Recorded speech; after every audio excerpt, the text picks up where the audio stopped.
안녕하세요. 연관검색어입니다. 이번 5월 마지막 주 연관검색어 진행을 맡은 여름입니다. 벌써 5월이라는 시간이 다 지났네요. 연관검색어 청취자 여러분도 5월 잘 보내셨는지 모르겠어요. 그 전에 저희랑 같이 방송을 진행하는 제이님 그리고 세미님께 여쭤봐야겠죠. 5월 어떻게 지내셨나요? 오늘 굉장히 바쁜 것 같아요. 저희는 학교에 어떤 식으로든 적을 두고 있잖아요. 굉장히 이상하게 들리긴 하지만 일도 하면서 학교에 적을 두고 있기 때문에 학기 말로 가기 때문에 굉장히 바쁜 것 같아요. 5월에 행사도 많잖아요. 맞아요. 네. 어버이날도 있고 어린이날도 있고 저랑 관련은 없지만 게다가 이제 이번 대선이라는 중요한 선거도 있었고 그래서 굉장히 바쁘면서 좀 흥미롭게 지금 지내고 있는 것 같습니다. 네, 제이님은 어떻게 5월 회상하시면 어떠셨어요? 저는 되게 무기력했던 음. 한 달이었던 것 같아요. 그래서 대선 됐을 때도 몰라 그냥 세상 바뀔까 약간 되게 요즘에 활력이 없어가지고 집에 있으면 잠만 자고 그래서 왜 그런지 모르겠어서 6월에는 좀 달라졌으면 좋겠는데 더워지면 또 무기력해지잖아요. 이를 어쩌지? 걱정이 크네요. 저 같은 경우에는 지금이 5월인데도 불구하고 날씨가 엄청 갑자기 더워지긴 했잖아요. 근데 아직도 밤엔 추운 것 같아요. 그래서 약간 봄이 실감이 나다가도 안 나고 약간 맞아, 이런 맞아. 느낌이어서 아직까지도 봄이 안 왔는데 또 갑자기 여름이 온단 말이에요. 약간 이런 느낌의 5월이었던 것 같아요. 약간 감정의 기복도 그만큼 심했고 건강의 기복도 심했고 약간 그렇게 지냈어요. 아까 세미님이 말씀하신 것처럼 저희 5월에는 대선이 있었죠. 그리고 저희 앞으로 방송할 6월의 연관검색어 키워드는 여성입니다. 근데 이 대선 이후에 뭔가 여성이 더 두드러지는 현상을 볼 수 있었던 것 같아요. 그게 강경화 외교장관 그리고 피우진 네. 국가보훈처장 등 걸크러쉬 인물을 정권에서도 많이 볼 수 있게 되었는데요. 이거랑 무관하면서도 연관 있게 저희는 연관검색어에서 이번 주에는 SBS 개표 방송에 대해서 다뤄보려고 해요. 이게 이번 대선과 연관이 있으니까 저희가 여성이라는 6월의 키워드랑도 연결이 될 수도 있다는 생각이 듭니다. 다들 개표 방송 그날 당일날 다들 보셨나요? 네. 저는 개표 방송 잘 열심히 안 봤고요. 그 재밌는 걸 왜 안 보시는지. 출구조사 한번 봤던 것 같고 아. 8시에 10시에 한번 봤던 것 같고 12시에 보고 그냥 잤던 것 같아요. 저번에도 한번 그런 얘기 드렸던 것 네, 같아요. 맞아요. 왜냐면 이번 대선이 판이 크게 이렇게 변동하는 판세가 아니어서 결과는 예상할 수 있는데 돌발 상황이 있지 않을까 하는 그런 조바심 때문에 보긴 봤어요. 그런데 오히려 오늘 할 주제가 저희 SBS 개표 방송 2017 국민의 선택인데 이 개표 방송을 개표 당시 못 보고 이게 인터넷상이나 사람들한테 희자된다고 하니까 그제야 한 1, 2주 지나서 찾아봤거든요. 제이님도 SBS 개표 방송을 보셨나요? 저는 다 돌아가면서 왜냐면 요즘에 SBS 되게 비호감이잖아요. 뭔가 보고 싶지 않아. 근데 지난번 국회의원 때도 그렇고 18대 대선 때도 그렇고 SBS에서 되게 그 CG에 엄청 공들인다는 사실은 알고 있어가지고 기대는 좀 많이 했던 것 같아요. 많은 분들이 다들 개표 방송, SBS 개표 방송을 기다린다라는 반응이 있을 정도로 그 대선의 결과가 아니라 그 개표 방송을 기다린다는 말이 있을 정도로 SBS 개표 방송은 지난 총선 그리고 또 지난 대선까지 계속해서 약반 CG, 약반 효과들로 개표 방송을 만들어 오긴 했어요. 저는 그냥 그때 식당에서 야식 먹으면서 봐가지고 그냥 틀어져 있는 거 보긴 했었는데 이게 하도 회자가 되고 사람들한테 입에 오르내려가지고 저도 나중에 찾아봤거든요. 그래서 저희가 이미 대선이 지난 지 거의 20일이 지났는데도 이 개표 방송을 선택한 이유는 아직까지도 이게 화제가 되기 때문인 것 같아요. 근데 이번 대선 개표 방송은 저도 약간 방송국 간의 싸움처럼 느껴지잖아요. 이게 개표 방송뿐만이 아니라 스포츠도 마찬가지고 다 그런 식인데 저는 SBS 개표 방송이랑 좀 다른 형식을 취하고 있지만 JTBC도 엄청 개표 방송 사람들이 기대하고 막 이랬는데 맞아, 그거는 맞아. 역시나 유시민 씨와 윤여정 씨의 출연으로 맞아. 네, 그렇게 인기를 끌었던 것 같아요. 근데 이거랑 다르게 SBS는 완전 엔터테인먼트가 들어간 CG와 기술력이 마구마구 들어간 개표 방송을 해서 사람들이 많이 즐거워했죠. 근데 이 많은 컨셉 중에서 제일 기억에 남는 컨셉 하나 있으세요? 이게 아까 얘기하셨는데 JTBC랑 좀 비교될 것 같아요. JTBC도 그 개표 당시 제가 잠깐 보긴 봤거든요. 근데 그거는 주로 손석희 씨가 진행을 하고 뭐 유시민 씨나 뭐 윤여정 씨나 뭐 기자들이나 아니면 시민들과 인터뷰하는 방식으로 진행을 했기 때문에 뭐 나름의 그런 큰 재미는 없었던 것 같아요. 뭐 그쵸. 호기심은 있었죠. 네. 거기 나오는 인물들이 뭐 셀럽이시니까 그에 비해 SBS 국민의 선택 개표 방송이 제가 좀 뒤에 찾아가서 유튜브나 이런 데 찾아보면요. 굉장히 재기발랄한 것 같아요. 특히 많이 언론이나 유튜브 또는 SNS에서 이제 사람들이 얘기했던 거는 뭐 대선 게임, 뭐 건자를 찾아서 예, 그 뭔가요? 그 미드 왕자의 아, 게임 네. 패러디. 왕자의 게임을 이제 패러디한 게 굉장히 많은 사람들이 얘기하더라고요. 저는 그것보다는 더 좀 의미 있다고 생각한 게 투표로가 간다. 그 곰 캐릭터 있잖아요. 네. 투표로가 이제 그 전국의 의미 있는 장소를 갔다가 찾아가면서 이게 보여주는 게 굉장히 좋았어요. 걔랑 예를 들어서 뭐 구의역이 첫 번째로 나오더라고요. 그 포스트에 붙여 있는 구의역이라는 2호선. 그 다음에 뭐 서해 꽃게잡이, 뭐 야구장도 갔다가 뭐 저기 조선소로 갔다가 대구의 서문시장, 화재 피해를 받았던 그 서문시장에 가서 서문시장 그 상인들이 좀 빨리 화재를 극복하길 바라는 그런 마음도 있었고 첨성대 그것도 좀 인상적이었어요. 경주 지진이 발생하니까 이게 좀 기울어지잖아요. 첨성대 다시 그걸 좀 일으켜 세우고 그다음에 세월호 진도바다에서 그 세월호의 노란 리본도 인상적이었던 것 같고 포장마차에서 둘이서 소주 마시는 그 장면도 있거든요. 뭐 모내기나 뭐 평창올림픽, 뭐 해녀 마지막에는 촛불시. 마지막에 촛불시 강화문에서 이게 촛불을 들면서 끝내더라고요. 투표로가 간다. 그 투표로 곰 캐릭터. 네. 좀 인상적이었어요. 되게 공간으로 스토리텔링을 하고 있구나 맞아, 맞아, 라는 맞아, 생각이 맞아, 들었어요. 맞아, 맞아. 제이님은 어떤 컨셉이 제일 인상 깊으셨나요? 저는 채널 방송 당시에서는 인상 깊었던 게 SBS 이렇게 채널 돌리면서 저는 봐가지고 그 문재인 대통령이 된 그 당시에는 후보자가 이렇게 하늘 날아가는 게 좀 아. 특이하더라고요. 왜냐면 맞아요. 계속 뭔가 상승하는 느낌이 원래 실제로도 그 계속 지지율이 득표율이 계속 높아지고 있는데 상승하면서 이렇게 하늘로 이렇게 날아가 구름 들고 이렇게 하는데 되게 귀엽기도 하고 되게 보통은 땅을 딛고 있는데 그 방송은 하늘을 날아가고 있어서 그때 당시에도 방송 볼 때 되게 특이하다 생각을 했었는데 나중에 알았는데 여름 씨가 알려주셨는데 유인나 씨가 이거 말한 거라고. 그래서 더빙을 유인나 씨가 했어요? 그래서 그것도 되게 그때 방송 볼 때는 누군지 몰랐는데 되게 그냥 표현하고 되게 보기 좋다. 약간 기분도 좋고 그 방송 자체가 그 생각을 했는데 그 뭐라고 해야 돼? 아나운싱을 그 유인나 씨가 한 것도 되게 했다는 생각이 지금 드는 것 같아요. 유인나 씨 목소리가 좋은 것 같아요. 그 라디오 할 때도 되게 팬 많았어요. 왜냐면 저 도깨비 그 드라마에서도 그 캐릭터에 굉장히 톡톡 튀잖아요. 그러니까 목소리가 잘 어울린다는 생각도 했고 제 개인적으로는 그 네이버 오디오 클립에 보면 유인나 씨 목소리를 갖다가 활용해서 책 읽어주는 이런 것도 있어요. 그러니까 유인나 씨 목소리가 여성이든 남성이든 맞아요. 좀 잘 이렇게 호소력 있는 것 같아요. 맞아, 어떤 면이 맞아. 있어서. 맞아. 되게 러블리한 그런 게 있으신 것 같아요. 그런 것 같아요. 네. 네, 이번 개표 방송이 지금까지 화제가 되는 이유는 해외의 반응인 것 같아요. 일본, 미국, 영국 어느 국가를 포함해서 모든 국가를 포함해서 이 개표 방송 자체가 약발았다라는 저희의 인식이 외국에서도 통용이 되는 것 같더라고요. 그러면서 우리의 지루한 방송도 이렇게 바뀌어야 된다. 약간 이런 반응도 있고 이 외국의 반응 때문에 되게 더 이 개표 방송이 주목을 받아서 저도 찾아봤어요. 막 BBC 개표 방송 이런 거 찾아봤는데 흥미로운 건 들어가면 다 삭제된 동영상이라고 되게 많이 뜨더라고요. 그래서 이게 왜 삭제돼 있지? 막 찾아서 계속 구글링을 해서 보긴 봤는데 저희가 일반적으로 생각하는 그런 개표 방송이죠. 재미없는 투표만 나오는 그런 개표 방송이어서 우리 예전에 개표 방송을 보는 듯한 느낌이었어요. 네. 그렇다면 왜 외국은 그렇지 않은데 우리도 또 과거엔 그렇지 않았는데 왜 지금 우리는 이렇게 재밌는 개표 방송, 재밌는 정치 예능 이런 걸 계속해서 찾는 걸까에 대해서 생각해 보는 게 필요한 것 같아요.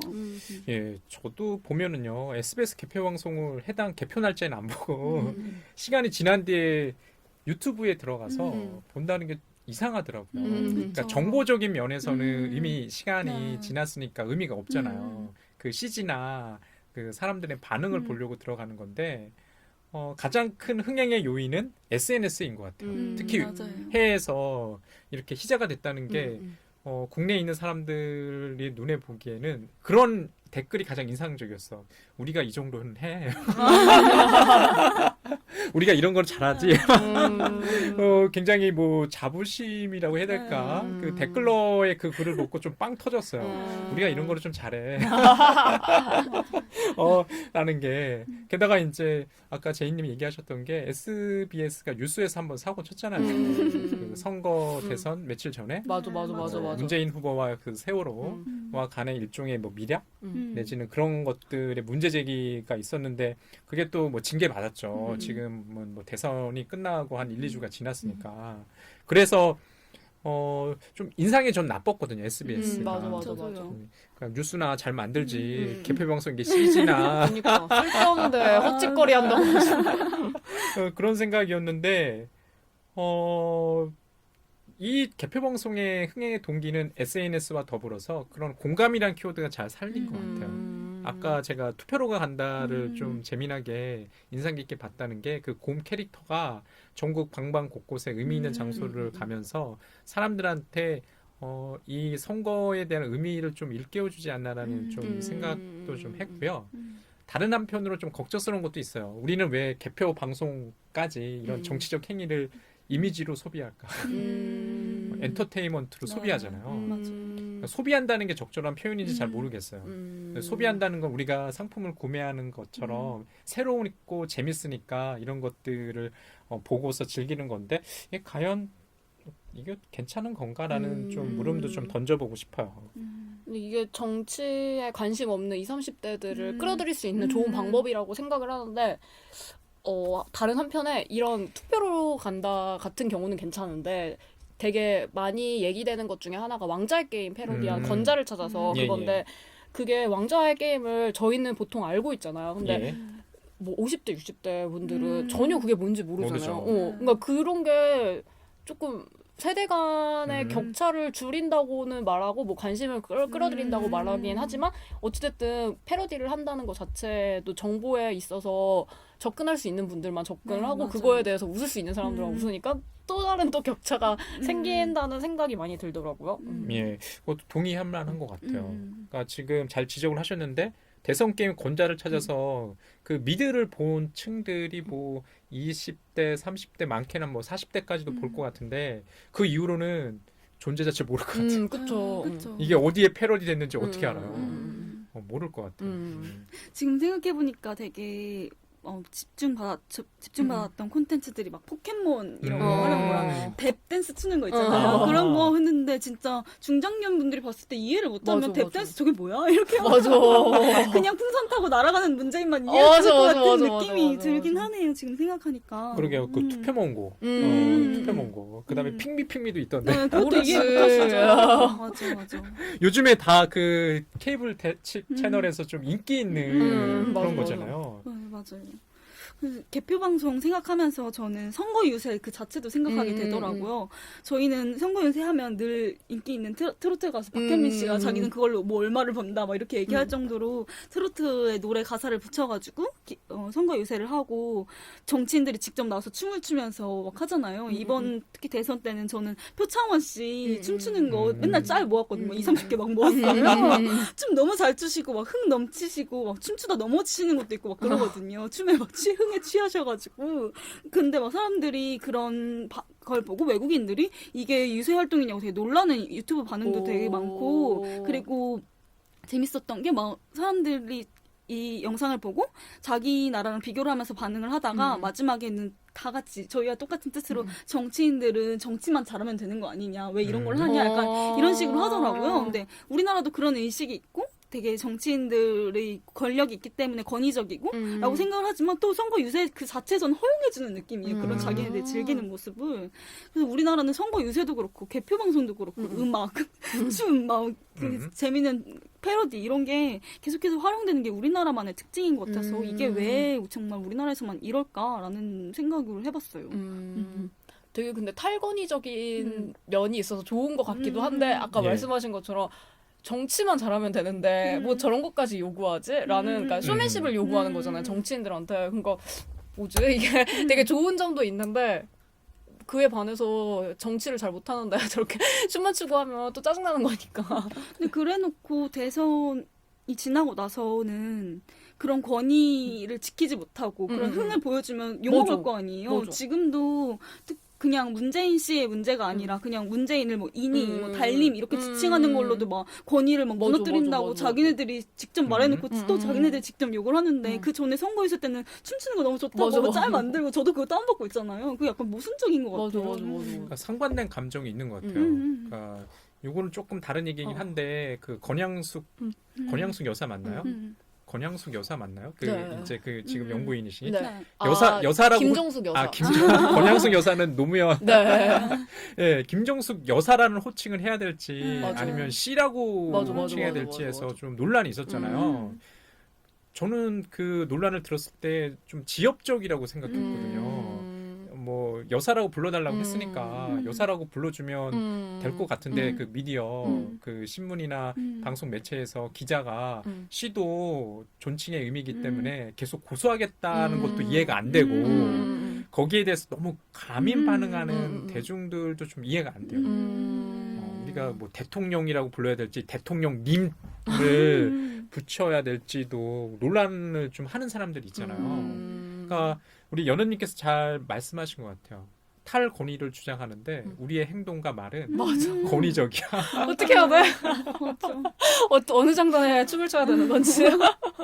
진짜 그 탈권위적이지만 권위적이라는 게 저는 느낀 게 정치 예능이나 이런 대선 방송을 통해서 느낀 게 약간 정치판이 깔려야 그걸 희화할 수 있고 탈권위할 수 있다는 생각이 들었어요. 다른 코미디 프로에서 정치를 풍자하거나 연예인들이 그것에 대해서 자유롭게 정치에 대해서 발언하는 것도 마찬가지고 촛불시 한창할 때도 디스패치가 연예인 쫓아다니면서 그 촛불시에 참여하는 거 막 몰래 찍잖아요. 그게 뭐가 그렇게 중요한 거라고 화제거리로 만들지? 라는 게 그 자체가 그냥 표현의 자유가 억압되어 있기 때문에 그런 판을 깔아줘야 그래야 놀 수 있는 그래야 탈권위적이 될 수 있는 것 같아요. 그게 미국의 차이인 것 같은데 미국이나 다른 국가와 차이인 것 같은데 거기는 스탠딩 코미디를 주로 하고 그 사람들은 연예인들도 SNS에 자유롭게 정치적인 성향을 올리고 언급도 자주 하고 그걸로 풍자도 하고 수상소감 이런 데서 대놓고 트럼프 욕하고 막 하잖아요. 그게 허용이 되는 사람들이기 때문에 개표 방송에서 그걸 정치하는 사람들을 탈권위화 시킬 필요가 없는 거죠. 맞아, 근데 맞아. 저희는 판이 이렇게 깔려 있어요. 권력이 맞아, 밑에 맞아. 깔려 있어야 탈권위가 가능한.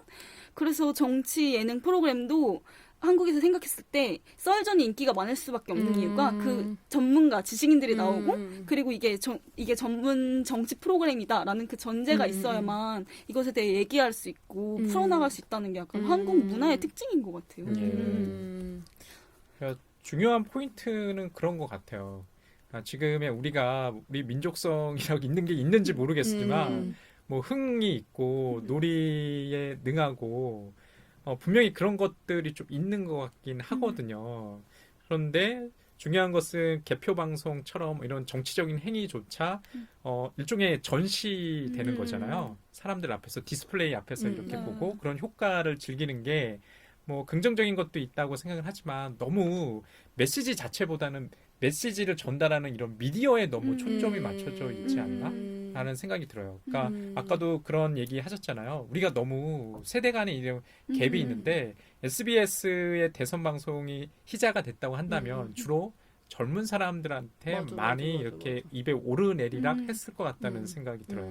그에 비해 우리의 50대 내지는 60대 분들은 어땠을까? 그 소외감도 느끼지 않았을까 싶기도 하고 아까 얘기하신 것처럼 선거 때만 우리는 왜 유독 평소 이렇게 관심을 좀 갖고 좀 놀이처럼 즐겁게 참여를 하지라는 좀 생각도 들거든요. 맞아. 그리고 이게 20, 30대를 위해 만들어진 콘텐츠인데 이 콘텐츠를 만든 것도 20, 30대의 프리랜서 계약직이라고. 맞아. 네, 예. 그러더라고요. 맞아. 여름님보다는 이제 제이님께서 여기에 대해서 많이 얘기할 수 있을 것 같아요. 그런가요? 이게 뭐 그 뒤에 숨겨져 있는 얘기들이 많더라고요. 이게 대선이 너무 짧아가지고 준비 기간도 굉장히 짧았다는 얘기가 있어요. 그러니까 과거에도 계속 SBS가 국민의 선택이라는 그 제목 타이틀로 해서 개표 방송 여러 가지 시도를 했거든요. 특히 SBS 공들인다는 생각을 하거든요. 맞아. 예. 그런데 정작 거기 참여하시는 이제 그 결정가자들이야 SBS 직원이겠지만 나머지 직원들은 뭐 스태프로 참여하시는 분들은 뭐 맞아, 계약직이라든지 맞아, 맞아. 외주 제작사라든지 그분들은 소외된다는 느낌도 있어요. 맞아, 맞아. 음. 저 매번 제가 가입한 카페 뭐 3D나 뭐 CG 같은 거를 다루시는 분들이 가입한 카페를 잘 가입을 했는데 거기 가끔씩 채용 공고가 올라오는데 매번 큰 선거 때마다 이 SBS에서 프리랜서 계약직을 구합니다. 이게 올라오더라고요. 근데 되게 그거 보면서도 그러니까 그게 월급이 많은 건지 적은지는 저는 잘 모르겠어요. 거기서 280만 원에서 400만 원 드립니다. 이런 식으로 써 있는데 그게 많은지 적은지는 저는 왜냐면 거기 업종을 하는 사람이 아니기 때문에 자세히는 모르겠는데 그냥 그거 보면서 되게 기분이 조금 이상해요. 그러니까 매번 이렇게 쓰여졌다가 버려지는 듯한 느낌? 그러니까 대선이라는 그 거기도 이벤트에 맞춰서 이벤트. 거기서도 그렇게 써 있거든요. 대선이 하는 날까지라고 계약 기간이라고 써 있는데 그거 보면 되게 기분이 이상해요. 좀 그렇죠. 약간 우리가 상품 소비하는 것처럼 그 더 이상 사용 가치가 없거나 이러면 이제 버리는 것처럼 아 좀 슬프네요. 우리 대선 방송 얘기하면서 그래도 되게 방송 이번에 나름 그래도 이슈가 성공. 돼가지고 기사도 많이 나오고 그러는데 보통은 헤드가 인터뷰를 하니까 그런 것도 맞아요. 그 물론 근데 그분이 인터뷰한 걸 저도 봤는데 그래도 디자이너분의 공이 컸다 이런 식으로 말씀해 주시긴 하는데 그 디자이너분의 직책이 어떤지는 저희가 알 수 없으니까 약간 그런 거 보면서 이런 거를 먼저 생각하게 되는 이 현실이 약간 좀 안타깝긴 한 것 같아요. 그러니 진짜 좀 이 개표 방송 뒤에 숨겨진 어떤 이면도 있네요. 근데 이게 개표 방송뿐만이 아니라 디자인 계열 그 맞아, 산업체의 맞아. 전체 문제인 것 맞아, 같더라고요. 맞아. 근데 뭐 또 디자인 계열뿐만이 아니라 우리나라 산업체의 맞아, 맞아. 구조를 모든 보여주는 네. 그래서 대선 방송, 개표 방송 다 왔네요. 약간 이런 생각도 드는 것 같아요. 저희 이번 주에는 연관 검색어 키워드로 SBS 개표 방송에 대해서 이야기해 보았고요. 다음 코너에서는 저희가 여성이라는 키워드에 맞춘 영화로 얘기를 해보겠습니다. 이번 연관 검색어 비주얼 설전 시간에 다룰 영화는 여성 영화이기도 한 토드 헤인스 감독의 2015년 2월에 개봉한 캐롤이라는 영화입니다. 이 영화는 매니아 팬층도 굉장히 많고요. 평론가들의 평도 그리고 관람객들의 평도 굉장히 높은 편이에요. 이 방송을 들으시는 연검 청취자 여러분들도 영화를 평소에 좋아하시는 분이라면 한 번쯤은 들어보셨거나 한 번쯤은 꼭 보셨을 영화라는 생각이 드네요. 이 영화는 패트리시아 하이스미스 작가의 소금의 값이라는 동명의 소설이 원작이고요. 토드 헤인스 감독은 이전에 커밍아웃을 했죠. 네. 그래서 이 캐롤이 레스비언, 그러니까 동성애 이야기를 다루고 있어서 오히려 감독이 이 작품을 좀 더 섬세하게 표현하지 않았나라는 접근으로 많은 사람들이 더 높게 평가하는 것 같아요. 우선 이 영화를 추천하신 세미님이 캐롤에 대해서 설명을 해주셔야겠죠? 예, 제가 이 영화를 추천한 이유는 이 영화를 보기 전이었어요. 그러니까 항상 한결같으시죠? 저는 영화 보고 싶은 영화를 추천하는 편인데 보고 나서도 추천할 수 있겠지만 이 영화가 작년에 많이 사람들 사이에서 뭐 입소문을 탄 영화인 것 같아요. 그래서 한번 보고 싶은 마음에 같이 얘기도 해보고 싶고 그런 욕심에 이제 추천을 하게 됐습니다. 캐롤의 이제 간략한 이야기 정도를 갖다가 전해드리자면 1950년에 이제 뉴욕의 맨하튼이 이제 배경입니다. 그러니까 백화점 직원인 테레즈. 여기서 이제 눈이 마라가 맡은 역할 젊은 여성으로 나오죠. 20대 초반에 테레즈가 나오는데요. 테레즈가 이제 손님으로 찾아온 캐롤, 이 영화의 제목이기도 한 캐롤, 케이트 블라쳇이 맡은 캐롤을 만나면서 이야기가 펼쳐져요. 네. 둘은 처음부터 서로에게 끌리죠. 아마 이 영화를 보셨거나 보실 분들이라면 특히 주목하셔야 될 지점들이 어떤 시선의 교환에 좀 초점을 맞추셔야 돼요. 아마 이것과 관련해서 좀 뒤에 있다가 얘기를 나누겠지만 이 시선의 교환과 그 감정선을 잘 살린 영화라는 생각이 듭니다. 지금 여기 나오는 주인공 캐롤은 하나뿐인 딸을 두고 이혼 소송 중입니다. 그리고 캐롤은 헌신적인 남자친구가 있죠. 결혼하고 싶어하는 남자친구가 있어요. 하지만 확신이 없고요. 그런 가정 중에 캐롤과 테레즈가 만나게 되면서 펼쳐지는 얘기예요. 캐롤은 이제 남편을 피해 즉흥적으로 테레즈와 여행을 떠나게 되죠. 서부로. 그러다가 이제 둘의 금지된 사랑이 이제 들키게 됩니다. 1950년대를 생각해 보시게 되면 그 당시에는 동성애 내지는 이런 것들이 공식적으로 밝히기 어려운 상황이라는 걸 생각하시면 쉽게 이해가 가실 것 같아요. 그리고 둘의 관계를 숨기기 위해 그다음에 이혼 소송에서 유리한 고지를 점령하기 위해서 캐럴이 테레즈한테 이제 작별을 고하게 됩니다. 테레즈는 뭐 상처받았지만 백화점 점원에서 사진 작가로서 사진 기자로서 신문사, 여기서는 타임지라는 신문사가 나오는데요. 새롭게 출발하게 되고 테레즈는 아이를 남편한테 양보하고 새롭게 새 삶을 출발하게 됩니다. 뒤늦게 이제 캐롤은 테레즈와 관계를 갖다 복원하려 다시 찾아가지만 테레즈는 좀 머뭇거리죠. 여기서 캐롤의 손을 잡을까 말까. 그리고 마지막에는 다시 테레즈가 캐롤을 다시 찾아가면서 이야기가 이제 마무리되는 이야기를 뭐 갖추고 있어요. 그렇게 이야기가 뭐 재미있거나 사건이 있는 영화는 아니에요. 그쵸. 에피소드가 풍성한 작품은 아니었던 것 같아요. 근데 이 영화가 동성애 영화라는 점에서 많은 사람들이 주목을 하고 있긴 하지만 그냥 사랑 얘기 아니면 그냥 테레즈라는 인물의 이야기라고 생각했을 때 저는 좋았던 점은 결말인 것 같아요. 근데 테레즈가 아까 세미님이 말씀하신 것처럼 남자친구가 있고 남자친구는 결혼을 원하고 테레즈의 결단이 필요한 상황이었는데 그때 결단을 내리지 못하잖아요. 근데 영화의 마지막에서는 테레즈가 다시 찾아온 캐롤을 때문에 혼란스러워하고 고민을 하지만 다시 캐롤에게 찾아가잖아요. 그게 어찌됐든 테레즈가 변화한 모습이기 때문에 이게 그냥 여성이어서 뭐 그런 게 아니라 그냥 사랑 아니면 그냥 인간으로서 테레즈를 중심으로 이야기를 풀어나갈 수도 있다는 생각이 드네요. 제이님은 이 영화 어떻게 보셨어요? 저는 완전한 테레즈의 시선의 영화라고 저는 생각했어요. 처음과 끝이 저는 처음에 이 영화를 봤을 때는 처음과 끝이 같다는 생각을 안 했는데 다시 두 번 보니까 두 장면이 같은 공간에서 찍은 그러니까 같은 상황에서 찍은 장면이더라고요. 그래서 완전히 이 영화가 테레즈의 회상이라고 해야 되나? 그걸로 구성된 영화구나라는 거를 두 번째 봤을 때 알아가지고 되게 처음에는 그냥 그랬었거든요. 왜냐면 저는 이런 키어 영화를 봤을 때 그 키어라는 소재가 뺐을 때 이 영화가 그래도 가치가 있을까? 라는 거를 생각했을 때 별로 특별하지 않다는 생각을 많이 했었거든요. 이 영화 자체가. 그리고 저는 이 영화 보면서 블루가 너무 생각이 많이 나가지고 가장 따뜻한 색 블루. 그러니까 그 영화는 정말 키어라는 소재가 빠져도 뭔가 사랑 이야기, 그 아델이라는 주인공의 사랑 이야기로서 되게 가치 있다는 생각이 들었는데 이 영화 자체는 별로 그닥 그렇게 매력적으로 다가오지 않았는데 오히려 두 번째 다시 보니까 되게 생각할 거리도 많고 그런 테레즈의 시선으로서 이 영화, 테레즈의 감정선을 따라서 갈 수 있는 영화로서는 되게 그래도 가치가 있는 영화였네라는 생각을 많이 했던 것 같아요. 저도 좀 이 영화에 대해서 쏟아지는 극찬들이 대부분 이래요. 제가 한번 좀 읽어보면 올해 최고의 영화들 중 가장 멋진 영화. 이게 롤링스톤에서의 이제 표고요. 디트로이트 뉴스라에서 이렇게 얘기했대요. 사랑에 대한 답을 보여준다. 답이 어딨어? 답이 어딘지는 모르겠지만 게다가 꿈처럼 속삭이듯 사랑에 빠져들 것 같은 하고난 경험을 선사한다. 최고의 사랑 이야기. 주로 이제 사랑의 방점이 이렇게 찍혀 있어요. 그러니까 두 여성 간 그러니까 뭐 이게 뭐 키어라는 소재이긴 한데 뭐 감독도 그런 인터뷰를 실었더라고요. 어떤 보편적인 사랑에 좀 주목해 달라. 근데 이 영화 평가를 갖다가 좀 생각해 봤거든요. 그러니까 굳이 이 영화를 처음 봤을 때는 그렇게 확 와닿진 않더라고요. 저 같은 경우에 오히려 마지막이 저도 좋았어요.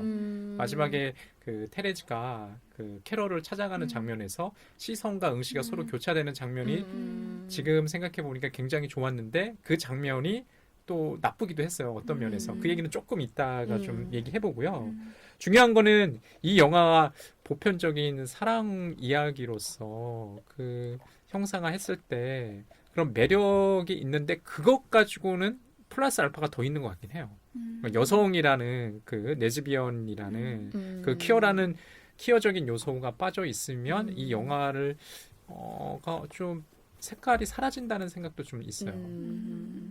그게 분명히 이 영화의 배경이 되는 1950년대라는 그 시간이 되게 중요한 것 같기는 해요. 그래서 이게 지금 봐도 전혀 촌스러워 보이지 않고 공감이 가는 과거의 얘기임에도 불구하고 저희는 1950년대 얘기하면 공감 안 가잖아요. 맞아. 근데 이건 되게 공감이 가는 정서로서 정서를 이 영화가 끌어내고 있다는 점에선 굉장히 훌륭하다 생각을 하고 그리고 이 1950년대라는 시간적 배경이 있었기 때문에 이게 현재 정서와 맞물려 있음에도 불구하고 긴장감이 있는 것 같아요. 이 영화가 긴장감이 줄 만한 요소가 이렇게 많다고 생각이 들지는 않는데 이 시대적 배경 자체가 긴장감을 주는 것 같더라고요. 지금 갑자기 시대적 배경하니까 이 영화를 갖다가 외국 관객의 시선에서는 전혀 촌스럽지가 않거든요. 1950년대 그런 외양이나 그 도시나 그 공간들이 굉장히 이상하더라고요. 그러니까 탈시간적인 공간처럼 저한테는 다가왔어요. 저기 1950년이면 벌써 저희가 2017년이죠. 거의 67년 이렇게 굉장히 오래된 시절이고 우리의 1950년은 해방 이후니까 마슈몽 나올 때라고 생각하시면 정말 촌스럽다는 인식밖에 없거든요. 근데 영화 속에서 그려지는 이 배경은 전혀 촌스럽지도 않고 굉장히 현대적인 것처럼 느껴지고요. 두 인물의 이런 에피소드도 일어날 것 같아요. 지금이라도. 맞아요. 이혼 소송 뭐 이런 거 생각해보면 1950년대 저희 그런 게 어디 있어요? 그러니까 아직까지 그리고 유효한 일 아니에요. 그러니까 동성애자라서 이 사람한테 자격이 없다고 말하는 그런 법정의 말이 약간 유효한 느낌이에요. 아직까지도. 그렇죠. 그래서 이 영화를 보면서 다른 문화권에 사는 저 같은 경우에는 그냥 서구와 우리나라의 시간성도 갑자기 느껴지면서 맞아, 약간 그런 느낌이 있더라고요. 맞아. 그러니까 좀 일종의 시간의 뭐 결이 다른 것 같다는 생각이 좀 있어요. 그러니까 우리가 지금 미국 사회는 공식적으로 동성 결혼, 뭐 일종의 시민 결합이라고 해서 뭐 허용을 되잖아요. 연방 차원에서. 우리는 아직도 동성 결혼이 합법은 아니죠. 물론 거기에 뭐 찬성하시는 분도 있고 그 존재를 부인하는 사람들도 있고 언제 그게 뭐 이루어질지는 잘 모르겠지만 적어도 저는 이거 보면서 그런 생각들 했거든요. 이 영화가 미국 사회에서 나올 법한 영화 아닌가라는 생각도 했어요. 우리 한국적인 소재로 한국 영화로 이런 소재를 다룬다면 어떨까요?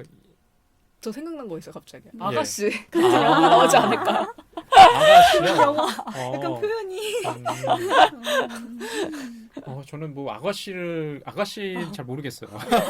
근데 되게 아가씨는 진짜 옛날 같은 느낌이 많이 나요. 그러니까 우리한테. 맞아. 근데 이 영화는 별로 그렇게 마치 어제 일어난 일 같은. 지금 일어나고 있는 일 같아요. 저는 아가씨 갑자기 말씀하시니까 아가씨는 동화 같아요. 너무 먼 얘기야. 먼 얘기 옛날 같아요. 옛적. 옛날 옛적에 말이야. 아가씨와 누가 살았어. 뭐 이런 얘기처럼 들려요. 그게 서구 사회라서 저희가 거리감이 있어서 뭐 그런 거일 수도 있고 시간성이 달라서일 수도 있겠지만 저는 얘기하고 싶었던 게 소설이 원작이라는 점에 있어서였어요. 근데 외국 영화 같은 경우 요새 흥행하는 거 그리고 주목받는 영화들이 거의 다 소설 원작이더라고요. 막 콘택트, 막 녹터널 애니멀즈 이렇게 상 받고 주목받는 영화들이 다 소설이 원작인데 이게 다 높은 평을 받잖아요, 되게. 근데 우리나라 같은 경우에는 소설이나 뭐 웹툰이나 드라마나 뭔가 원작이 다시 영화화 됐을 때, 매체가 바뀌었을 때 이렇게 칭찬받기가 정말 어려운 것 같거든요. 생각해보면 원작이 뭔가 있는데 영화가 됐을 때 흥행했던 거? 뭐 그런 게 하나도 없다라는 생각이 들더라고요. 그게 약간 문화적 차이인 건지 아니면 저희가 거리감이 서구 소설과 영화와 거리감이 있어서 저희가 이렇게 느끼는 건지 모르겠지만 그게 되게 문화적인 차이가 분명히 있다는 생각이 들더라고요. 이게 소설과 영화라는 매체로 전환될 때 반응의 문제를 저희가 한번 생각해 보는 것도 좋을 것 같아요. 저도 이제 그런 생각을 좀 했거든요. 영화만의 고유한 특성이 있는 것 같아요. 흔히 뭐 매체 특정성? 그러니까 영화가 처음에 나왔을 때는 영화가 예술인가라는 질문에 대해서 논란이 많았잖아요. 이게 기계 복제의 예술이기 때문에 매체이기 때문에 그 이전의 매체와는 전혀 색깔이 달랐고 그러는 고유성과 관련해서 논란이 있었을 텐데 왜 우리나라에서 유독 소설을 원작으로 하는 영화화가 잘 안 될까 하더라도 좀 논란이 있을까. 그에 비해 요즘에 나오는 할리우드의 영화들은 뭐 거기도 이제 시나리오 이제 영화만을 위한 시나리오 제작도 하겠지만 소설을 원작으로 한 영화가 잘 이렇게 영화로 만들어진다는 걸 보면 저는 기본적으로 어떤 원인이 있냐고 생각해 보면 그쪽이 영화라는 특성을 잘 이해한다는 생각을 좀 하거든요. 여기 캐롤이라는 영화도요. 토드 헤인즈가 감독을 했는데 원래 이 영화의 원작 소설의 제목은 소금의 값이잖아요. The Price of Salt인데 패트리사 하이스미스의 이제 소설에서는 캐롤의 시선뿐만 아니라 누군가요? 누니 마라가 맡은 테레즈의 어떤 시선이나 심리를 보여주는 대목도 많이 나온다고 하더라고요. 그래서 이 소설, 원작 소설을 읽어보면은요, 그런 평가도 좀 있는 것 같아요. 영화와는 다르게 캐롤의 입장이 아니라 테레지의 입장, 목소리를 들을 수 있어서 소설이 좋았다는 평가가 있어요. 그래서 저도 좀 궁금하더라고요. 도대체 영화에서 각색했을 때는 전혀 다른 이야기를 갖다가 흘러가고, 아까도 이제 그런 말씀 하셨지만 캐롤이 아닌 테레지의 회상으로 출발하긴 하지만 이 영화는 캐롤이라는 인물의 어떤 동선을 따라간다는 좀 느낌이었거든요. 그래서 캐롤이 굉장히 남성적인 캐릭터로 나와요. 맞아요. 이게 이제 불만일 수 있는데 사실 이 영화가 캐럴과 누니마라가 맡은 테러즈의 관계가 저는 이렇게 동등하게 비춰지지 않아서 좀 아쉽다는 생각했어요. 캐럴의 시선으로 캐럴이 굉장히 동적이면서 캐럴이 심지어는 마초적이에요. 이거를 어떻게 느꼈는지 모르시겠지만 캐롤은 테레지에 비해서 나이도 많고요. 경험도 많고요. 신분이라고 해야 될까? 신분이라는 게 계급이라고 해야겠죠. 상류층의 계급인 것 같은데 이에 비해 테레지는 20대 초반의 나이로 설정이 되고 점원으로서 백화점에서 일하고 있고 사회 경험도 없고 누군가를 갖다가 좀 보호받아야 될 그런 소극적인 캐릭터로 그려져서 저는 한편으로 이제 캐롤을 볼 때 소설과 비교해서 좀 아쉬웠거든요. 저도 그 점에서 이게 정말 퀴어 영화가 맞나? 라는 생각이 들었어요. 이게 레즈비언이긴 하지만 분명히 남성성이 있는 여성이 분명히 등장하고, 근데 이게 퀴어 영화 아니면 또 여성 영화라고 불릴 수 있는 그런 작품들의 난점인 것 같아요. 저는 대부분 그렇게 많이 생각을 했거든요. 예전에 매드맥스 막 한창 흥행했을 때 그 영화도 막 이게 여성 영화라도 볼 수 있다 막 이렇게 많이 얘기가 들었었는데 그것도 굉장히 남성화된 여성이 그냥 등장하는 것 뿐이지 진정한 여성 영화는 아니라는 생각이 들었는데 이런 게 어쩔 수 없이 많은 이들을 공감시켜야 하고 설득을 해야 되는 전제가 깔려있기 때문에 이게 어쩔 수 없이 활용되는 것 같아요. 그래서 저희 저번에 녹음했었던 연애담 생각하게 되더라고요. 저는 그건 오히려 남성화된 여성이 등장하진 않았던 것 같아요. 그래서 그 영화가 관객들한테 호소하지 않았을까요? 네, 조금 다른 결인 것 같더라고요. 퀴어 영화임에도 불구하고. 근데 저는 약간 이런 의견에 조금 반대하는 것 중에 하나가 여성성을 너무 한정지어서 생각해서 그것도 있어요. 시작되는 생각인 것 같다는 생각이 들어요. 그러니까 요즘에 그래서 그냥 장난식으로 인터넷 하다 보면 어떤 여자가 되게 예를 들어서 김숙 씨가 막 모부장제라고 예, 그렇죠. 모부장제라고 얘기하죠. 그러면서 막 어디서 밥상을 이렇게 해요 이러면서 하면 되게 사람들이 그냥 장난식으로 그런 여성성을 갖춘 게 싫어가지고 여성이면 막 되게 얌전하고 조신하고 약간 이런 이미지가 싫어서 오히려 그런 모습 보고 사람들이 너무 여성스럽다 이런 식으로 그러니까 그런 고정되어진 여성성을 깨트리기 위해서 많이 하더라고요. 그래서 또 그렇게 그런 분들의 시선으로 또 생각을 하면 이 영화가 그렇게 또 가둬져 있는 여성성이 아니기 때문에 또 그래서 사람들이 좋아할 수도 있겠다라는 생각이 문득 드는 것 같아요. 근데 저는 그런 가둬져 있는 여성성을 벗어나려면 둘이 그래도 동등한 입장에서 시작을 했어야 된다고 보는 거예요. 저희가 남성적인 여성이라고 느끼는 캐롤 같은 두 여성이 만나서 사랑을 하거나 아니면 테레즈 같은 그런 유약해 보이는 여성이 만나서 사랑을 하게 된다면 이걸 받아들일 수 있지만 어찌됐든 저희가 남성성이라고 생각할 수 있게 영화가 캐릭터를 그렇게 구성했잖아요. 그거 자체가 잘못된 것 같다라는 저는 약간 이런 쪽의 생각이 들더라고요. 지금 이제 얘기를 해보다 보니까 그런 생각이 들어요. 제가 캐롤을 추천했던 이유는 저희가 물론 이제 테마가 앞으로 다뤄보게 될 이제 네 편의 영화 내지는 뮤직비디오 포함해서 여성이라는 키워드였거든요. 그런데 영화로 볼 때는 저는 그 여성을 아까 여성 영화가 과연 뭐냐라는 질문을 던져보면은 단순히 여성이 출연하는 게 아니라 여성이 주체적인 모습으로 그려지고 활동하는 영화를 생각을 했어요. 그러니까 그 여성 영화는 저는 지금 생각해보니까 페미니즘 영화를 생각했던 것 같아요. 물론 이 캐롤은 보기 전에 이 영화가 페미니즘 영화인지 아닌지는 판단을 할 수 없었겠죠. 제가 추천할 때는 단순히 작년에 평론가들한테 이 영화가 특히 주목받았고 관객들도 물론 이 영화에 대해서 환호했지만 평론가들은 10점 만점에 거의 9점 이상을 다 줄 정도로 한국의 평론가들은 주로 주류 매체에 있는 평론가들 그렇게 평가했더라고요. 근데 이 영화 처음 봤을 때 솔직히 나는 이 정도 되는 영화인가라는 질문이 있었고 그 다음에 두 번째로 드는 생각은 그 지적은 맞는 것 같아요. 그러니까 제이님께서 아까 얘기하셨던 거 우리가 생각하는 여성성 여성성은 우리가 너무 고착화되게 생각하지 않나? 그러니까 어떤 젠더로서의 여성을 남성성과 그냥 대비되게 소극적이고 수동적이고 누군가 이끌어주길 바라고 그렇게 보니까 누니 마라가 맡은 테레즈에 대한 이제 불만 좀 나올 수 있다고 좀 생각이 들거든요. 그래서 한편 계속 이제 그런 생각이 들어요. 더 근본적으로 도대체 여성성이란 뭐길래? 그럴게요. 이 영화가 특히 저는 마지막 장면 아까 좋았다고 하면서 나쁘다고 얘기했잖아요. 제가 나빴다고 하는 거는 여기서 이제 캐롤을 연기했던 누군가요? 블라쳇. 케이트 블라쳇의 그 미소가 굉장히 의기양양한 미소였어요.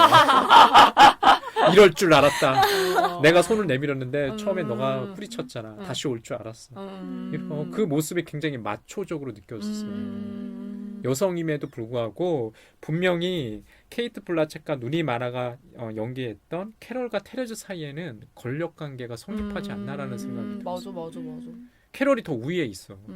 그 둘의 특성이 접점이 하나도 없고 그냥 접점이 그냥 사랑이라는 이유밖에 없는 것 같은 거예요. 그게 다른 이유가 뭔가 있었으면 그냥 한 여성이지만 다른 특성을 가진 여러 여성상이 존재할 수 있어라고 했는데 생각할 수 있는데 그냥 사랑밖에 없는 느낌.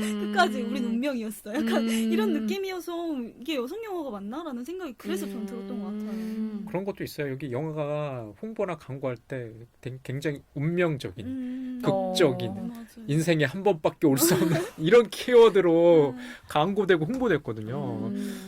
그런 사랑을 믿는지 모르겠지만 여기서 보면은 그러니까 보편적인 사랑이 원래 그런 건가라는 좀 질문도 던지고 싶어요. 누군가를 사랑하게 되면 더 사랑하는 사람이 항상 제가 얘기하지만 약자잖아요. 권력관계. 권력관계.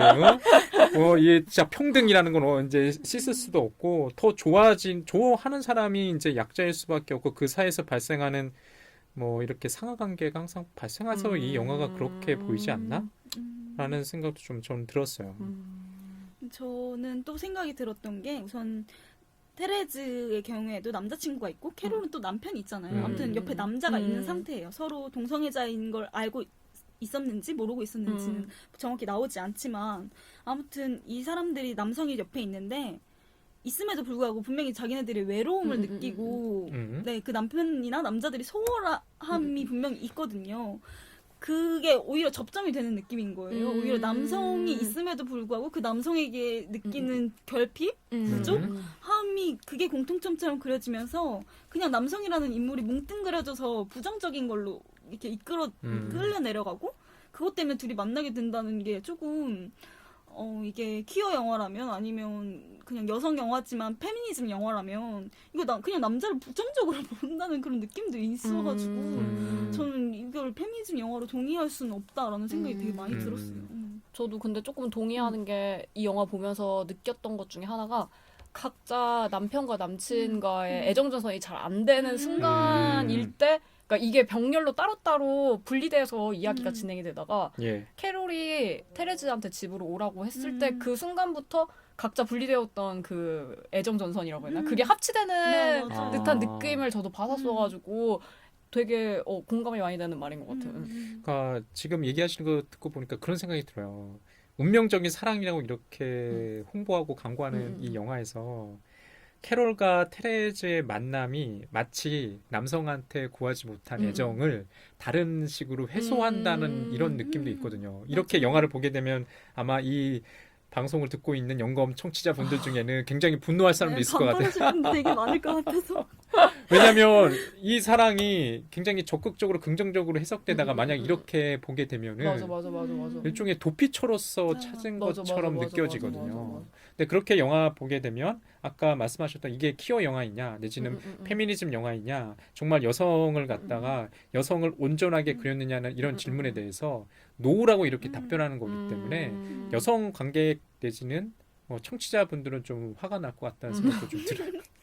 그래서 저는 이게 그냥 여성의 사랑 이야기보단 그냥 인간의 사랑 이야기를 담고 있다는 생각이 든 게 그냥 주변만 봐도 연애 실패하면 그러니까 헤어지고 나면 나는 이런 남자 만났는데 이게 단점이었으니까 꼭 이런 남자 안 만날 거야. 이렇게 생각하잖아요. 그것처럼 전 남자친구한테 그런 점이 없었으니까 그런 점이 있는 캐롤한테 가는 거죠. 그게 여성의 남성의 문제가 아니라 그냥 사랑이 다 그런 거 아닌가요? 맞아, 맞아. 그- 나의 실패의 경험을 회복하기 위해. 그 노래도 있잖아. 하림의 사랑을 뭐지? 다른 사람으로 다른 사람으로 잊혀지네. 잊혀지네. 우리의 든든한 지원군이 지금 되셨어. 하림 씨.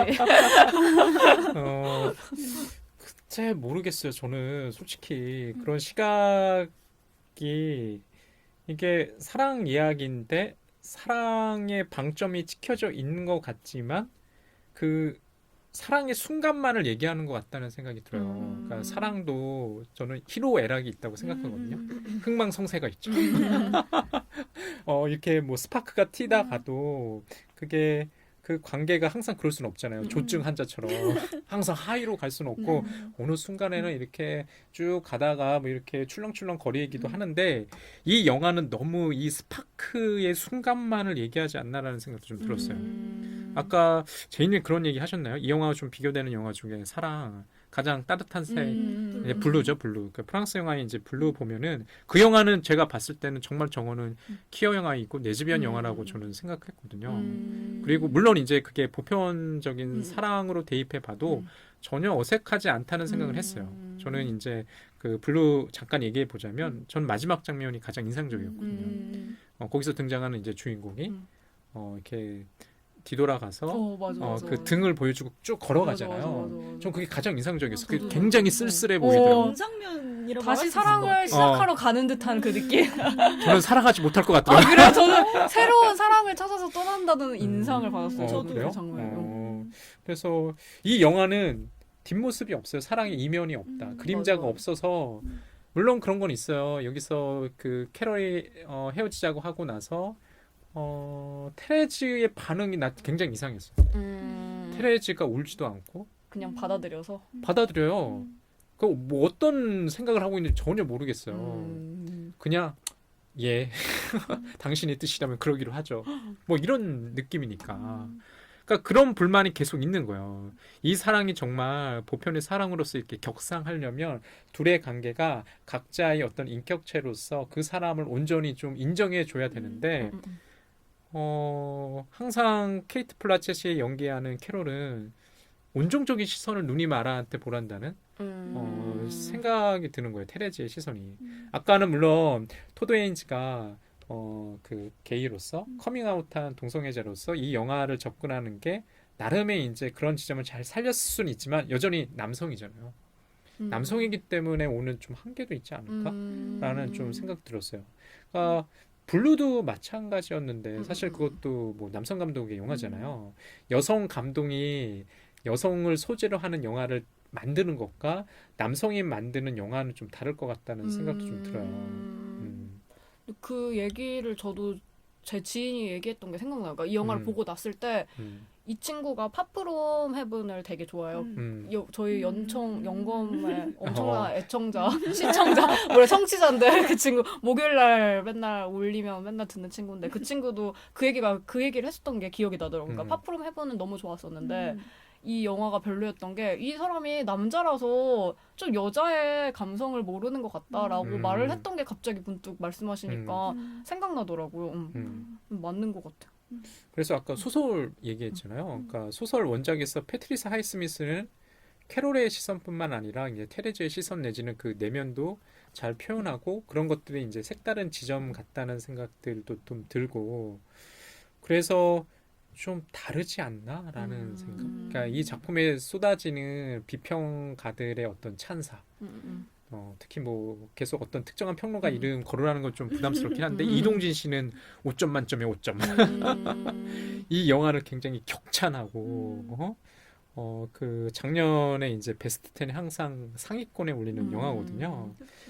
근데 저는 그만한 감흥이 처음 볼 때는 없었거든요, 솔직히. 나는 이 영화가 왜 사람들이 이렇게 격찬하고 한호를 보낼까? 단순히 그 소재나 내용을 잘 다뤄서 라고 본다면 뭐 이런 류의 영화 어떤 사랑을 다룬 영화는 많잖아요.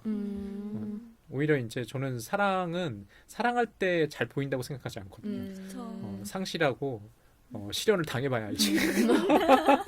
근데 이 영화 다시 봤을 때는 되게 좋았거든요. 처음에는 별로였는데 다시 보니까 괜찮았던 지점들이 되게 그 감정에 엄청 포커싱을 맞춰가지고 그러니까 이 둘이서 맞아요. 사랑했다는 것 우리 사랑했을 때 우리 둘만의 공간에 우리가 우리 같이 있었잖아. 약간 이거에 엄청 포커싱을 맞춘 느낌이 드는 거예요. 그래서 저는 그 기차로 얘 오프닝 시작할 때도 기차로 소리로 시작해가지고 이게 하수구로 이렇게 들어가는데 맞아요. 약간 그런 장면도 뭔가 우리 둘만의 공간으로 들어가는 듯한 느낌? 그런 것도 들기도 하고 그리고 계속 뭔가 둘이서만 그러니까 이제 캐롤네 집에 가자 우리 같이 해가지고 이제 둘이 차 타고 가잖아요. 근데 그때 터널에 들어가요. 근데 그때는 마치 이게 터널이 아닌 것처럼 마치 이 둘이서만 지낼 수 있는 공간에 우리가 있는 느낌으로 약간 표현되는 그런 느낌도 있고 그러니까 그런 식으로 되게 뭐라고 하지? 그 사랑에 빠진 둘의 모습에 엄청 모든 감정들을 다 거기에 응축시킨 듯한 느낌이 들어가지고 오히려 저는 두 번째 보니까 이 영화가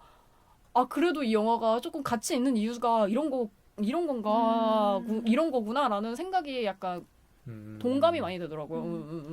저도 보면서 감정을 공간화하는 영화다라는 생각을 되게 많이 했어요. 그 둘이 있는 공간이 밀폐되지 않아도 밀폐돼 보여요. 그냥 맞아, 둘이 맞아, 갇혀 있는 맞아, 듯한?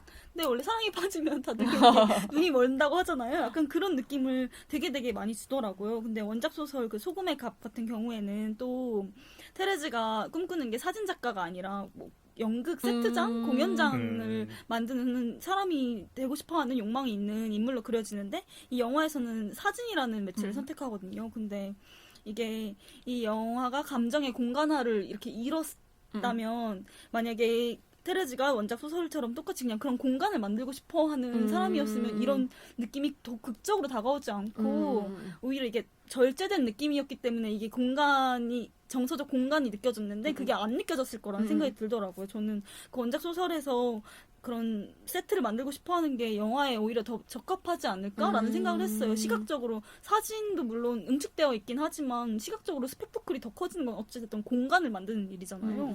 근데 이를 선택하지 않고 사진을 선택한 것도 약간 그런 거랑 이어져 있다는 생각이 들더라고요.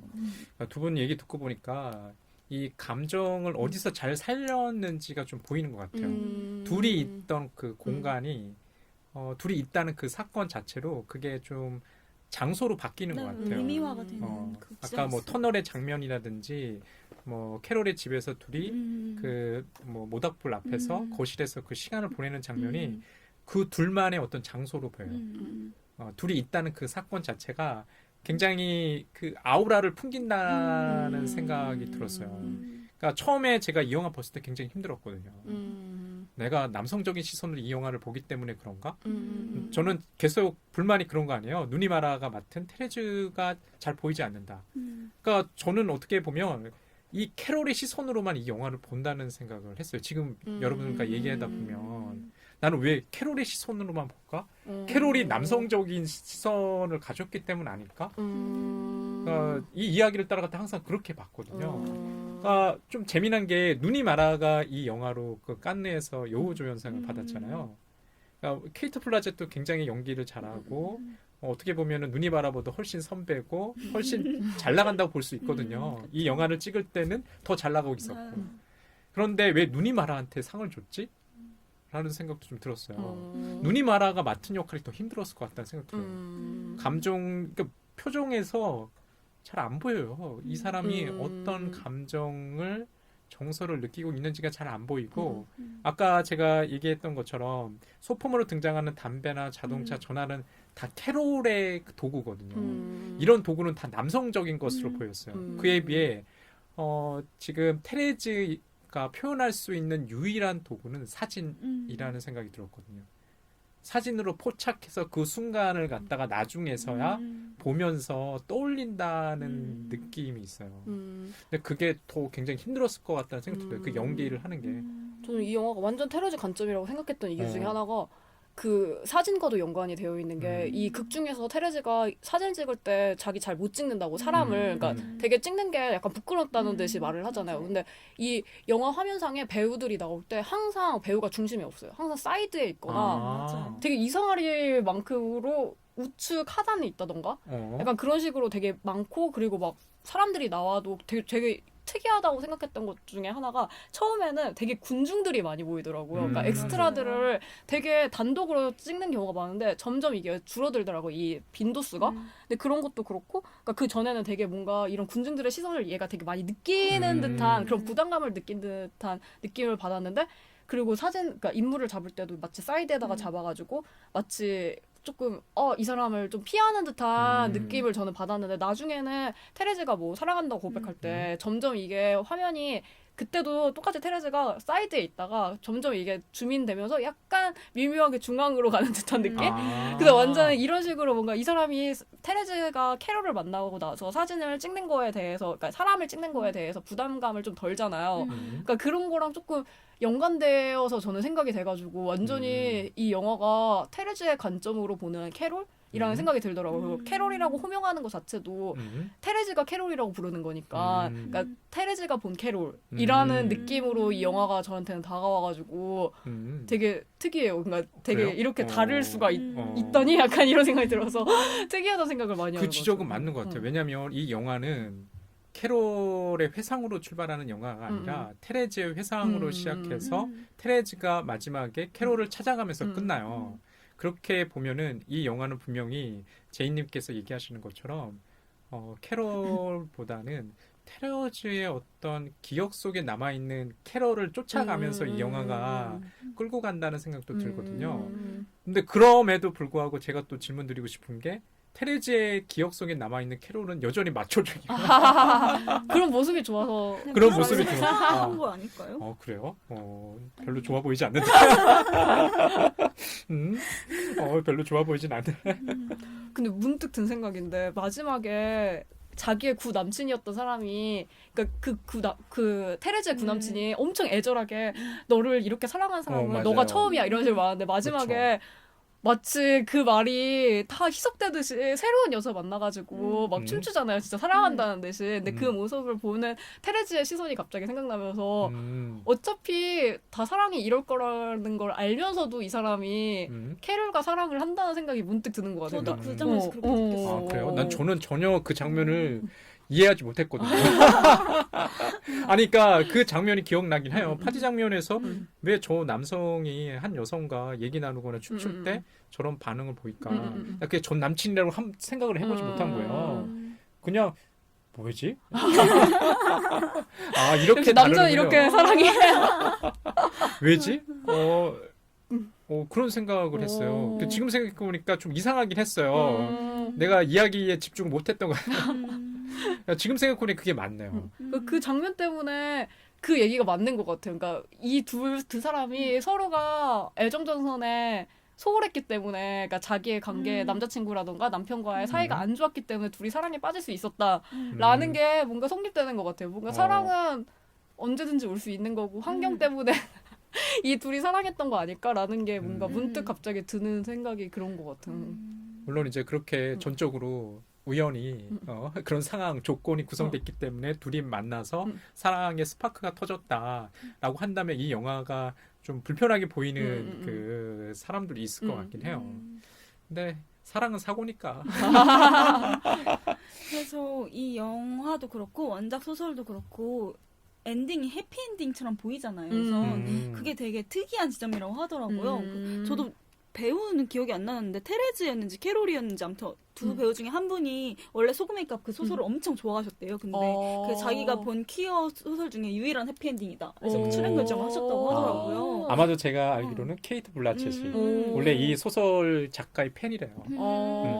그래서 이 영화도 해피엔딩 같은 느낌이 있었지만 그 아까 말한 것처럼 그 테레즈가 남자친구를 보면서 깨달았잖아요. 사랑은 언제든지 올 수 있어요. 깨달은 것처럼 이 사랑도 그냥 끝날 수도 있다라는 생각이 들어서 그냥 마냥 해피엔딩처럼 느껴지더라고요. 그냥 ING 진행형인 것처럼 느껴져서 저는 그게 해피엔딩으로 보이지 않았거든요. 사실 그러니까 이 영화 분명히 아까 말씀하셨던 것처럼 테레즈의 회상으로 시작을 해서 같은 공간에서 끝나잖아요.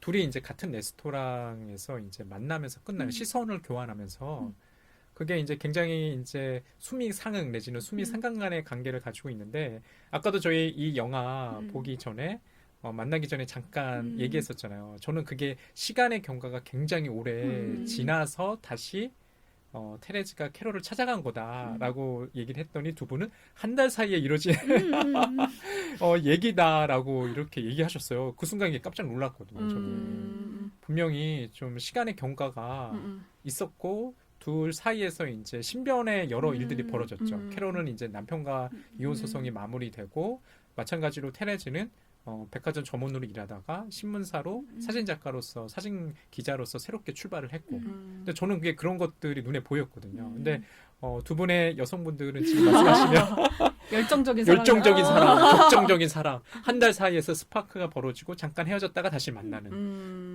이렇게 이해했다는 거가 굉장히 이상했어요. 근데 물론 이게 소설이니까 그런 것 같아요. 제가 그런 생각이 들었거든요. 이게 현실에서면 1년 지나서 다시 찾아갔는데 받아줄까? 맞아, 1년이나 지났어. 저 그런 경험 있거든요. 다시 연락해 본 경험. 좀 창피한 얘기긴 한데 연락하지 말 거야. 결론 이거예요. 왜냐면 아무도 기억하지 않거든요. 그 상대방은 나는 물론 좋은 기억을 가지고 있을지 모르겠는데 상대방은 좋지 않았지. 아유 창피해라. 이게 한 달 사이 일어난 일인지 1년 사이 일어난 일인지 모르겠지만 청취자분들이 저희에게 댓글을 남겨주시고 예. 이것에 대해 답을 내려주세요. 꼭 이런 얘기 좀 들어보고 싶어요. 저희가 이 연금 듣고 있으신 분들이 좀 댓글을 많이 남겨주셨으면 좋겠어요. 그쵸. 의견을 같이 나누고 같이 떠들고 맞아, 싶은데 맞아, 맞아. 네, 저희 셋만 너무 열심히 떠드는 것 같네요.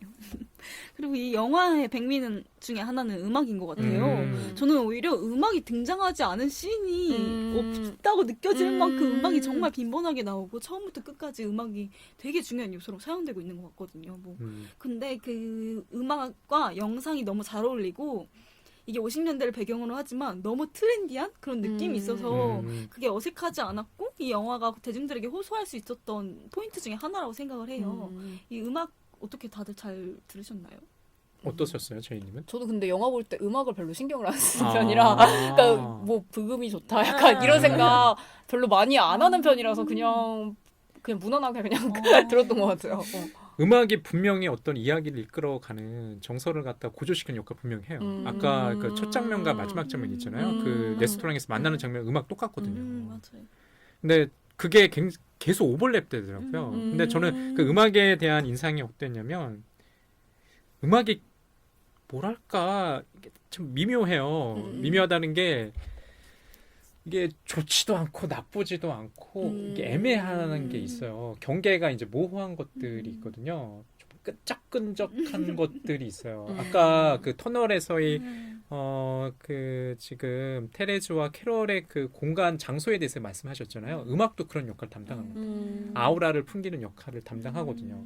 이 사랑이 그렇게 순탄하지만 않을 거라는 걸 계속 보여주는 것 같아요. 들려줘요. 저는 그런 생각이었거든요. 그러니까 시대적 배경도 생각해 보면, 과연 아까 물어보셨잖아요. 이게 해피엔딩이냐? 저는 해피엔딩이라고 생각하지 않았거든요. 시대적인 그 상황 속에서 여성과 여성이 만나서 사랑을 나눈다고 했을 때 어땠을까? 물론 이거는 뭐 가정법이긴 하지만 저는 오히려 좀 부정적이거든요. 정말 이 두 사랑이 끝까지 우리는 운명 같은 사랑을 만나서 이어졌을까? 뭐 이게 소설을 극화한 거기 때문에 뭐 실존인물은 없잖아요. 그러지 않았을 것 같다는 게 아까 뭐 여러분들 지적처럼 사랑은 변하는 거야. 저는 이 영화가 아까 말씀하신 것처럼 같은 음악으로 시작해서 같은 음악으로 끝이 나잖아요. 그래서 저는 뮤직비디오 같은 되게 느낌을 받았어요. 더군다나 이야기가 첫 장면이 뒷장면은 바로 또 이어지기 때문에 그냥 한 편의 뮤직비디오를 늘려놓은 듯한 그리고 에피소드가 많은 것도 아니고 둘의 감정을 중시하기 때문에 이 음악 전체 리듬과 이런 게 다 연결돼서 그냥 뮤직비디오 같다라는 느낌을 되게 많이 받았던 것 같아요. 뮤직비디오 치곤 참 힘든 뮤직비디오네요. 예, 뭐 영화에 대해서 뭐 이런저런 얘기해봤는데 좀 정리를 해야 될 것 같아요. 예, 각자 뭐 정리를 해보고 끝나는 게 어떨까요? 영화 백자평 또 할까요? 백자평 내지는 한줄평. 그러니까 방점을 찍어야 되잖아요. 점을 찍어서. 고민이 많으시네요. 침묵이 길어지는 거 먼저 보니까. 해주시죠, 쌤. 전 이 영화 다시 보고 싶은 마음은 들어요. 처음에 볼 땐 굉장히 힘들었거든요. 저는 계속 그 캐롤의 시선으로만 이 영화를 본다는 생각이 들었고 남성적인 시선으로만 이 영화를 보니까 굉장히 힘들다는 생각을 했어요. 이게 여성분들한테 호소하는 지점과 남성 관객한테 호소하는 지점이 좀 다른 것 같다는 생각이 들고 제 스스로를 다시 돌이켜보게 됐어요. 나는 감수성이 떨어지다. 라는 생각도 좀 들고 여전히 그 간극이 있는 영화 같아요. 간격이 있어요. 저한테는 이 영화가 굉장히 힘들어. 이 감정선을 따라가는 게 묘하게 힘든 영화. 그렇기 때문에 이 영화를 갖다 평가한다는 생각도 들어요. 제이님의 백자평은 어떻게 되시나요? 저는 처음에 이 영화를 봤을 때 느낌을 떠올려 보면 이 영화가 정말 감정밖에 없다고 생각을 했거든요. 그래서 별로 좋아하지 않았는데 이제는 오히려 감정밖에 없기 때문에 가치가 있는 영화라는 생각이 문득 드는 것 같아요. 그렇죠. 그렇게 감정에만 집중할 수 있는 영화도 많지 않고 힘든 연출인 것 같긴 해요. 마지막으로 제 백자평을 하면서 영화검색어 이번 방송 마쳐보면 저는 아까 세미님이 방송 직전에 캐롤이라고 자꾸 검색하셔가지고 자꾸 구글링 안 됐다고 막 이렇게 얘기하셨는데 아무튼 여기서도 배경이 크리스마스 즈음이잖아요. 근데 저희가 영화를 좀 다르게 봤잖아요. 이쪽은 한 달에 일어난 일, 그리고 이쪽은 1년에 일어난 일을 봤는데 서구에서 크리스마스는 거의 한 달에 행사잖아요. 그러니까 그거랑 또 1년이면 또 다시 크리스마스 시즌으로 돌아오는 듯한 그런 느낌이 있어서 저는 테레즈에게 캐롤은 그게 좋은 것이든 나쁜 것이든 크리스마스 선물 같은 사람이었고 그런 사랑이 아니었나라는 생각이 들더라고요. 어찌됐든 제가 사랑은 다시 돌아오는 거야. 사랑은 또다시 계속되지라고 얘기한 것처럼 어찌됐든 크리스마스도 돌아오고 사랑도 다시 찾아오지 않을까라는 생각을 이 영화를 보면서 했던 것 같아요. 저희 이번 영화검색어 시간에는 캐롤 영화 다뤄봤고요. 다음 주부터 6월에 키워드인 여성에 대해서 본격적으로 다뤄보도록 하겠습니다. 모두 고생하셨습니다. 감사합니다. 예, 고맙습니다. 예.